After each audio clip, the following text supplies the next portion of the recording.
The Department of Environmental Protection rolled out a mattress and textile waste ban. That means that you can no longer throw these items into your trash.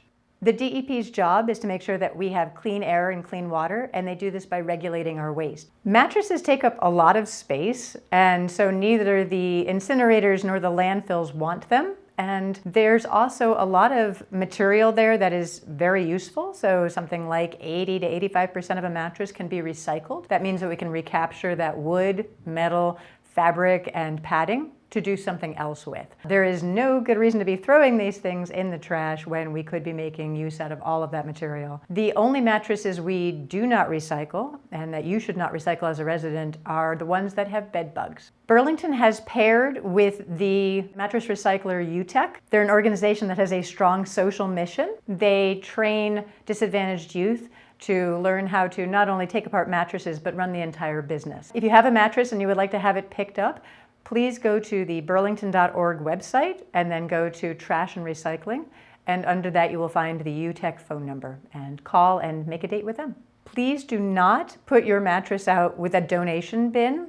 This is not only called illegal dumping, but it's the donation company itself, the charity that it is next to, it is going to have to pay for that mattress to be disposed of. And usually it ends up being wet and destroyed by the time they come to get it. Mattresses should not be put out with recycling bins. It is not that kind of recycling. It's a separate pickup. Clothing is actually a pretty wide category of things made out of textiles. So it includes things like your curtains, your throw rugs, your towels, and bedclothes, any kind of blankets, sheets, as well as regular clothing. And you should be able to throw in clothing that has things like a button missing or a broken zipper, things that you think are too worn and nobody would wear. Please throw them in anyway, as long as they are dry and not mildewed. In general, there's going to be a lot of textiles that arrive at the donation bin, and a good portion of them will be sold to be used again or donated to be used again. There will be another good portion of them that, in fact, is what we call downcycled. They couldn't be sold because they were missing that button or that zipper, but at the same time, they will get cut up into rags for painters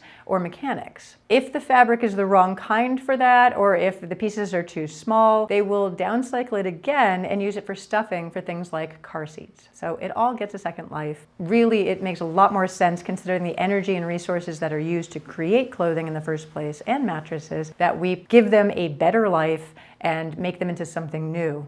Please do not put your clothing into a recycling bin, okay? So the one at the curb is not for your clothing. It is for bottles, cans, papers, cardboard, that sort of thing. Instead, we would like you to take your clothing to the nearest donation bin. There are bins in town from Bay State Textiles near some of the schools, and those will actually pay the school by the pound. So you are donating to our town as well as donating their clothing. If you have a lot of clothing or you can't get out to the local bin, please call Big Brothers Big Sisters. That's the other organization that we have partnered with as a town.